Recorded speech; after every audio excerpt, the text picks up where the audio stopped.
A very warm greetings to all my dear students. Today we are going to learn consumption function. We have already learned the concept of aggregate demand and aggregate supply. We have also seen that what are the components that is there with aggregate demand and aggregate supply. We have seen that the components of aggregate demands are consumption and investment, that is aggregate demand equals to C plus I. Now we will see consumption function.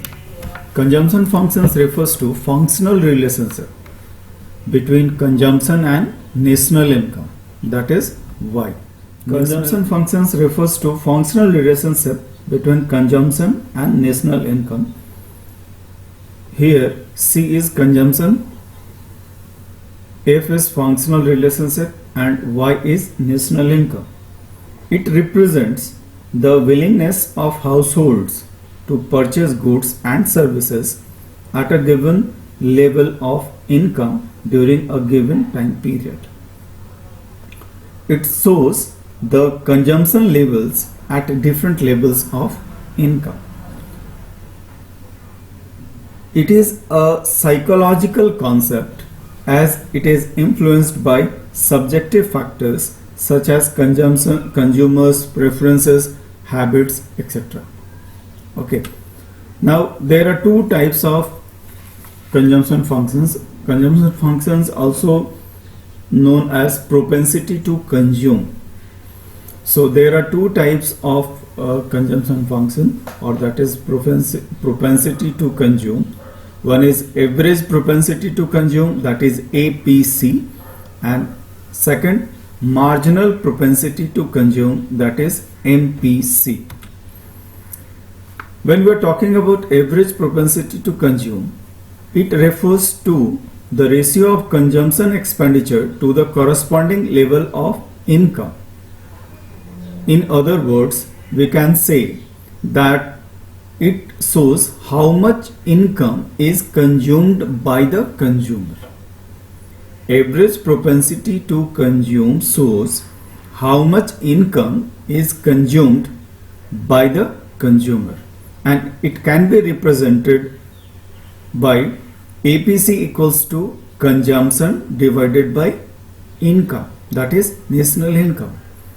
So we can have observations like when APC is more than 1, when income is less than consumption. APC is more than 1 when income is less than consumption. This is break-even point. This is break-even point. We can see break-even point where income equals to consumption. The ratio will become what? 1.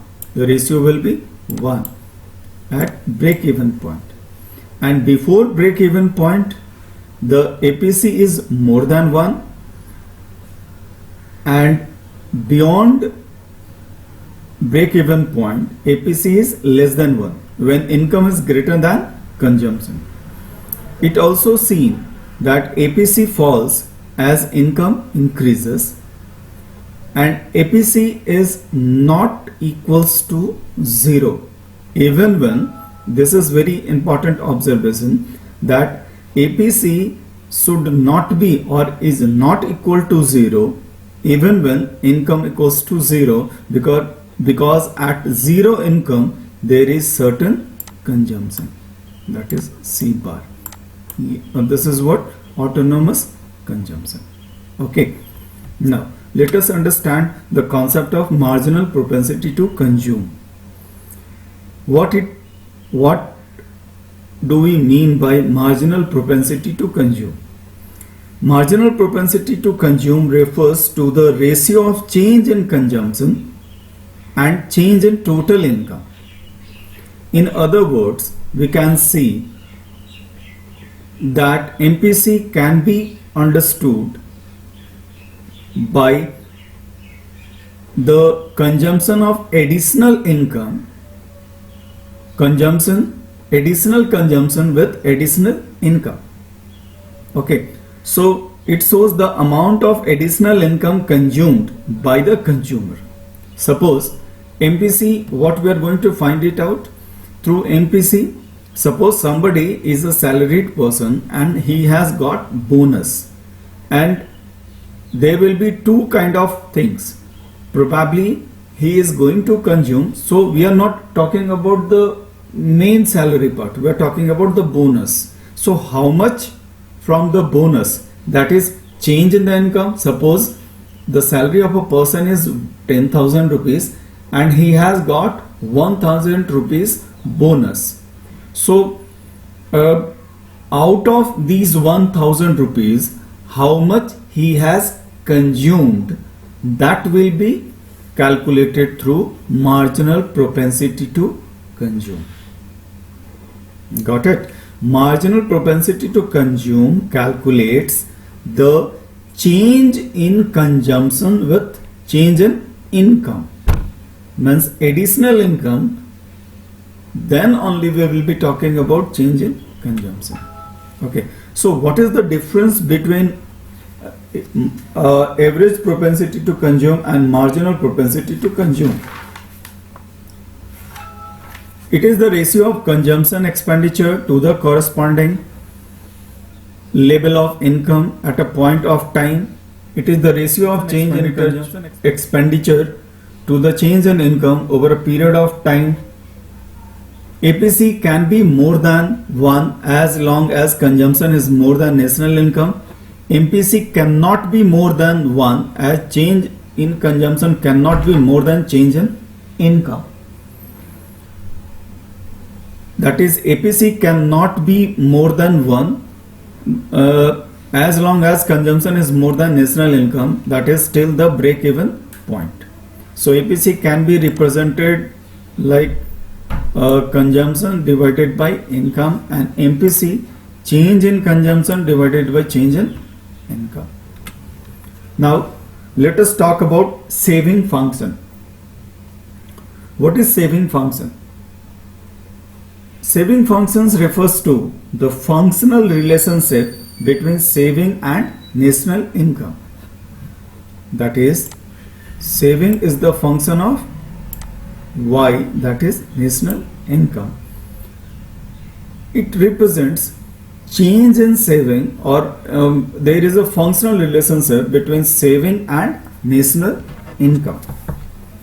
It represents the willingness of households to save a part of their income.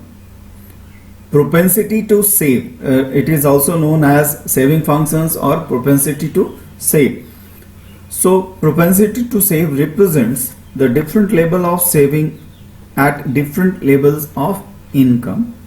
It is a psychological concept as it is influenced by the subjective factors of different sets of consumers. Okay, so saving functions are is also of two types. One is average propensity to consume, that is APS, and marginal propensity to save, that is MPS. So let us understand now the concept of average propensity to save. Average propensity to save refers to the ratio of savings to the corresponding level of income. In other words, it shows that how much income is saved by the consumer. In simple manner, we can say how much income is saved by the consumer, that is calculated through APS, average propensity to save, and it can be calculated as savings divided by income. Now, marginal propensity to save. Marginal propensity to save refers to the ratio of change in saving to change in total income. That is, change in saving, change in income. With change in income, what is the change in the saving? It refers to the ratio of change in saving to the change in total income. If there is any kind of change in the income, then how much amount or what is the change in the saving? In other words, it represents the willingness of a consumer to have or to save from his additional income. So whatever additional income that consumer has acquired or got, how much amount he has saved out of it, that is going to measure with the help of marginal propensity to save. Okay, now two very important concepts. Now we'll be talking about linear consumption function. In order to calculate the level of consumption at any level of income, we just need few basic things which are as follows. What we need in order to calculate the level of consumption at any level of income, we just need few basic things which are as follows.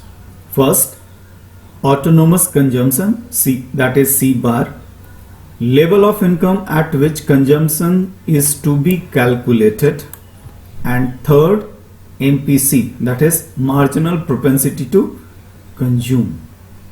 So when we have to find out consumption, how we are going to find out?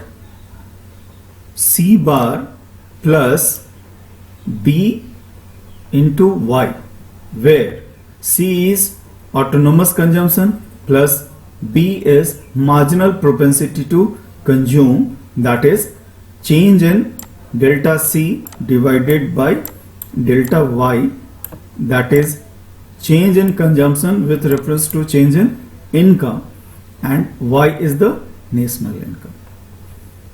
Now let us understand the concept of linear saving function. In order to calculate the level of savings at any given level, we require some basic things which are as follows. First, C bar. Second, level of income at which consumption is to be calculated.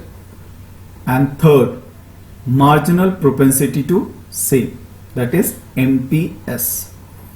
Now you have to consider that when we are talking about MPS and MPC, what is the basic difference that we will see over here.